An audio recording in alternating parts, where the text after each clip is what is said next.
Assalamualaikum dan salam sejahtera. Bersama saya Muhammad Ahmad Rajwat bin Muhammad Yatim. Saya sekarang berada di SMK Seri Muara untuk menjalankan program Bengkel TV PSS. Okey, resolution dia tak betul kan? Sebab apa? Sebab rakaman video kita, episod kita nak paparkan di mana? Bagus, memang.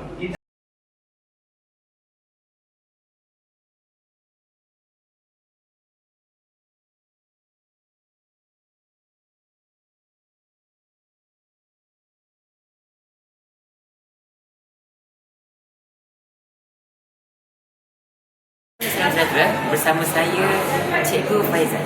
Cikgu, saya tanya apa harapan cikgu tentang program ini? Saya mengharapkan kita dapat membangunkan TV PSS yang berkaliber di zon PKG Bagan Datuk supaya nanti kita nampak lihat kemenjadian murid di sekolah-sekolah di bawah zon PKG Bagan Datuk.